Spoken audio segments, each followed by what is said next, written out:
మీ కామెంట్లు నా సమాధానం కార్యక్రమానికి అన్నదాతల ఆత్మీయ స్వాగతం. ముందుగా కృష్ణాగౌడ్ గారు, కొంతమంది నా అంచనాలను తక్కువగా అంచనా వేస్తున్నారు, సమస్య లేదు, ఒకరోజు వారు నా అంచనాల గురించి మాట్లాడుతారు. ఓకే. ఇక మల్లారెడ్డి గారు, అన్నగారికి నమస్తే. ప్రస్తుతానికి February 1 కంప్లీట్ అయిపోయింది నా ప్లాంటేషన్, కానీ తెలంగాణలో భారీగా కొడుతున్న ఎండలు మొక్కలు కొన్ని చనిపోతూ ఉన్నాయి. చూద్దాం ఏం జరుగుతుందో. ముందు ముందు జై జవాన్ జై కిసాన్. లేదు మలాడనా మదనపల్లి ఇటువైపు కూడా ఎండలు బాగా పెరిగినాయి. అయితే రాత్రి అయితే చలిగానే ఉంది, కానీ రాత్రి నుంచి ఉదయం 6-7 గంటల వరకు ఆ తర్వాత ఇక్కడ కూడా ఎండలు బాగానే ఉన్నాయి. చూడాలి, మీరు అన్నట్లు ఏం జరుగుతుందో చూడాలి. ఇక మనం మరొకటి పరిశీలిస్తే, రత్నా గారు, సయ్యద్ టమోటా రేట్స్ డౌన్ అయితే మీకేంటి, రైజ్ అయితే మీకేమిటి, అంతా రైతుల బాధ, కష్టం సుఖం, మీ యూట్యూబ్ వాళ్ళకి ఏమి అంత ఆవేదన. ఒక యూట్యూబర్ ఏమో తక్షణ అంటాడు, ఒకడేమో పెయిడ్ సర్వీస్ అంటాడు, ఒకడేమో జాక్పాట్ అంటాడు, ఇంకొకడేమో పక్కా ఇన్ఫర్మేషన్ అంటాడు. మీరంతా వేరే పని చేసుకుంటే మీ ఫ్యామిలీ వాళ్ళు బాగా పడతారు. మా ఫ్యామిలీ గురించి మీకు చింత వద్దు. ఒక్క విషయం మన లోతు వెళ్ళదలుచుకోలేదు నేను. ఇష్టం లేకపోతే మానేయండి అన్న చూడటం. దేనికి? April month 15th date 15 kg boss 1000 రూపాయలు పక్క. బాలు భాస్కర్ గారు, ఏప్రిల్ నెల 15వ తేదీ 15 బాస్ 1000 రూపాయలు పెడుతుందని అన్నదాన్ని కామెంట్ పెట్టారు. ఇది ఆయన వ్యక్తిగత అభిప్రాయం మాత్రమే. ఏదేమైనా ఆ దేవుడు కరుణించాలని ఆ భగవంతుని ప్రార్థిద్దాం. శ్రీరామ గారు, రామశ్రీ గారు, I'm not God, I'm not deciding tomato prices, just my comments are just my expectations only. నేనేమి దేవుణ్ణి కాదు, టమోటాలు నేను నిర్ణయించను, కేవలం ఇవి నా అంచనాలు మాత్రమే అని శ్రీరామగా మారిన రామశ్రీ గారు కామెంట్ పెట్టారు. ఇక చంద్ర గారు, అన్న బయట రాష్ట్ర కాయలు ఎన్ని రోజులు రావచ్చు, క్వాలిటీ ఉంటాయి అన్న. బయట రాష్ట్ర కాయలు ఇక్కడ మన దగ్గర దిగుమతులు పెరిగే వరకు ఖచ్చితంగా వస్తాయన్న. క్వాలిటీ అంటారా, మన క్వాలిటీ ముందు ఆ కాయల క్వాలిటీ తక్కువగానే ఉంటుంది. ఇక శ్రీనివాసులు గారు, బేతమంగళం ప్రభాకర్ అన్న నాటిన 1 monthలో నారు పీకేస్తారు అన్న. బేతమంగళం గుప్తా వాళ్ళు ఒకవేళ పంట పెట్టినా కూడా ఒకవేళ ధర తగ్గిపోతే 4 రోజుల్లో వాళ్ళు నారు పీకేస్తారు అని చెప్పి ఆయన కామెంట్ పెట్టారు. గతంలో ఇలాగే మొలకల చెరువులో ఒక రైతు 2023లో అప్పుడు టమోటా ధరలు లేవు, చాలా దారుణంగా ఉన్న ధరలు. 2 ఎకరాలు 3 ఎకరాలు వేసాడు ఆ రైతు అన్నదాత. 40 రోజుల పంట మొత్తం పెరిగి పారేశాడు. తర్వాత ఎవరు ఊహించినంతగా ధరలు పెరిగాయి. చూద్దామన్నా. ఫిబ్రవరిలో భారీ ధరలు అమ్ముతాయన్న పుష్పాలు ఎక్కడికి వెళ్ళారో కనబడటం లేదు. ఏప్రిల్ నెల వస్తే కానీ ధరలు పెరిగే సూచనలు కనిపించడం లేదు. రైతులకు ఈ సమ్మర్ సీజన్లో అయినా మంచి ధరలు ప్రతి రైతుకు దక్కాలని ఆ అల్లా కృప ప్రతి రైతు కుటుంబంపై చూపాలని కోరుకుంటూ మీ రైతు సోదరుడు. ఉత్తర భారతం నుంచి టమాటాలు రావేమో అనే అంచనాలతో గతంలో అలా అంతా చెప్పడం జరిగింది. ఫిబ్రవరిలో ధరలు పెరుగుతాయి, శకవత్సరాలు రాసుకొని చెప్పి. వాస్తవంగా ఉత్తర భారతంలో టమాటాల దిగుబడి తక్కువ ఉండి అక్కడ ధరలు ఎక్కువగా ఉంటే మన వైపు ధరలు బాగానే వెళ్ళేదన్నా. ఇక్కడైతే అన్నదాత కామెంట్ పెట్టేటట్టు దిగుమతి తగ్గింది, కానీ ఉత్తర భారత రావడం వల్ల ఆయన వేసుకున్న అంచనాకు తప్పింది అంతే. ఇదైతే వాస్తవం.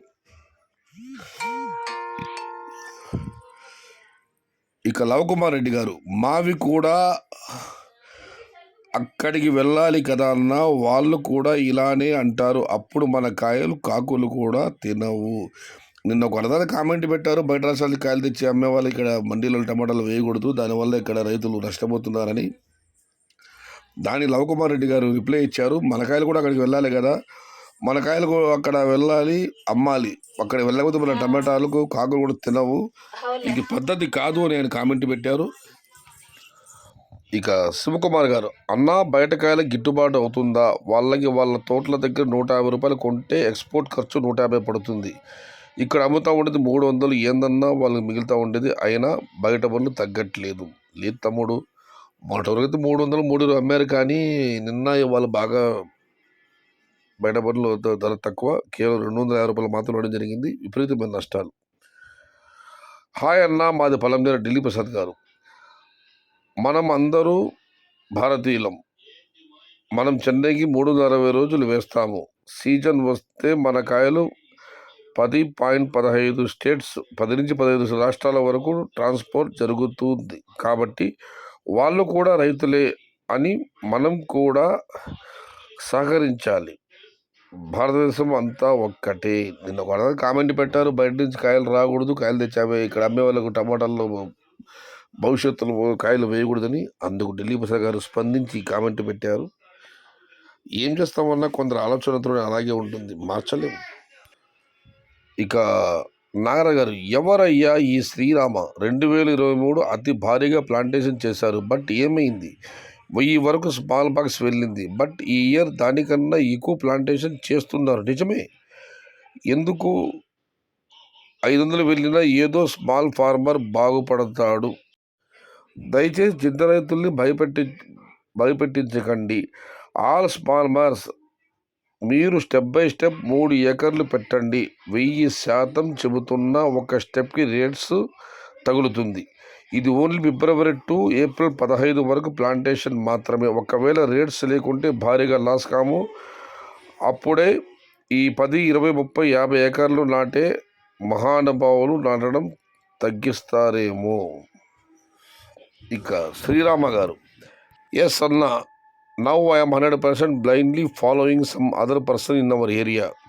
Those persons are having more experience more than me. So I'm following them. No option.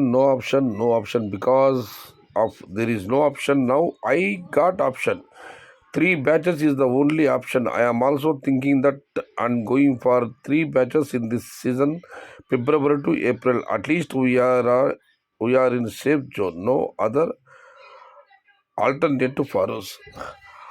Srirama గారు చెబుతున్నారు, మా ఏరియాలో తెలివైన రైతులు ఉన్నారని వాళ్ళు ఫాలో అవుతున్నాను. కానీ ఎందుకంటే వాళ్ళు నాకంటే తెలివైన వాళ్ళు, నాకంటే అనుభవం ఉన్నవాళ్ళు. కానీ ఏ సమాచారం దగ్గర దొరకడం లేదు. దానితో నాకు నేనుగా ఒక నిర్ణయానికి వచ్చాను.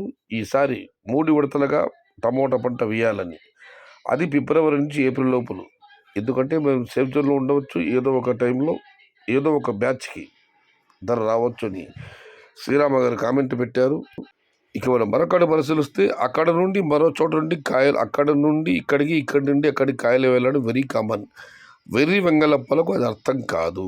ఇక గణేష్ గారు, అన్న ఫిబ్రవరి 20 తర్వాత టమోటా రేట్లు పెరిగే అవకాశం ఉందని నా నమ్మకం. చూద్దాం. మన రైతులు బతికి ఉండేది ఉత్తరాది రాష్ట్రాలతో. అది మన రైతులు తెలుసుకుంటే మంచిది. నారాయణ రెడ్డి గారు. ఇక శ్రీరామ గారు ఆయన హెచ్ఎస్సి గారికి ఒక కామెంట్ పెట్టి ఆయన కోసమని పెట్టారు. Few days back I kept on comment regarding plantation. This is batch by batch wise plantation. I am also now doing the same manner. In 5 days I'm doing 1 acre plantation. 5 రోజుల్లో ఒక step, మార్చి 15 తర్వాత 1 ఎకరం మరొక step, April 15 1 ఎకరం 3 step. Yes, I'm doing 1 acre plantation 5 days. I'm ready to accepting loss also. మొత్తం మీద శ్రీరామ గారు అయితే 3 దఫాలుగా టమాటా పంట నాటాలని 5 రోజులు తొలి పంట. శ్రీరామ గారు మీకంతా మంచిది, భగవంతుని ప్రార్థిస్తున్నాను. ఏదేమైనా ఈ సంవత్సరం స్టెప్ బై స్టెప్ వేసుకోవడం మంచిదని నా అభిప్రాయం కూడా. ఇక శ్రీరామ గారు కామెంట్ పెట్టారు. ఉదయం నేను కామెంట్లు పెట్టి మళ్ళీ డిలీట్ చేశాను. ఎందుకంటే అది రైతులకు మనోస్థైర్యాన్ని దెబ్బతీస్తుందని చెప్పి, నా వాక్యాల వల్ల ఎవరైనా రైతు ఇబ్బంది పడి ఉంటే వాళ్ళందరికీ మనస్ఫూర్తి క్షమాపణ చెబుతున్నాను. శ్రీరామ గారు కామెంట్ పెట్టారు. ఏప్రిల్ మే చిన్న బాక్స్ 1000 రూపీస్ చంద్రశేఖర్ గారు. ఇక చివరిగా చిన్ను గారు, మొత్తానికి మీ వీడియోస్లో కూడా తక్షణ యాడ్ వచ్చేసిందో, నేను యూజ్ చేసా, సూపర్ ఉంది తోట. తక్షణ యొక్క ప్రభావం బాగా ఉందని చాలా వరకు 90% మంది రైతులు చెబుతున్నారు. రెండవది వచ్చి మా అబ్బాయిది నెంబర్ ఇది, మా అబ్బాయి తెప్పిస్తున్నాడు. ముందుగా ఫోన్పేలో డబ్బులు వేయాల్సిన అవసరం లేదు. మీకు ఎన్ని కావాలతో చెప్పితే అన్ని తెప్పిస్తారు. తక్షణ వచ్చిన తర్వాతే మీరు డబ్బులు కట్టి తీసుకువెళ్ళవచ్చు. రెండవది, స్టాక్ కావాలంటే ఉంటుంది, 2, 3, 5 అలా తీసుకెళ్ళచ్చు. మీరు ముందుగా అయితే డబ్బులు ఫోన్పే చేయాల్సిన అవసరం లేదు. మీరు చెబితే ఖచ్చితంగా తెప్పించి మా అబ్బాయి ఇస్తాడు. ఇది ఈరోజు మీ కామెంట్లు, నా సమాధానం కార్యక్రమం. ఏదేమైనా ఈ సంవత్సరం అయితే ప్లాంటేషన్లో 2023 2020 ప్రభావంతో భారీగా జరుగుతున్నట్లు సమాధానం వస్తుంది అన్నది కామెంట్ల వల్ల అందరిని విజ్ఞప్తి చేస్తున్నాను. స్టెప్ బై స్టెప్ వేసుకోండి. అది సర్వోత్తమం.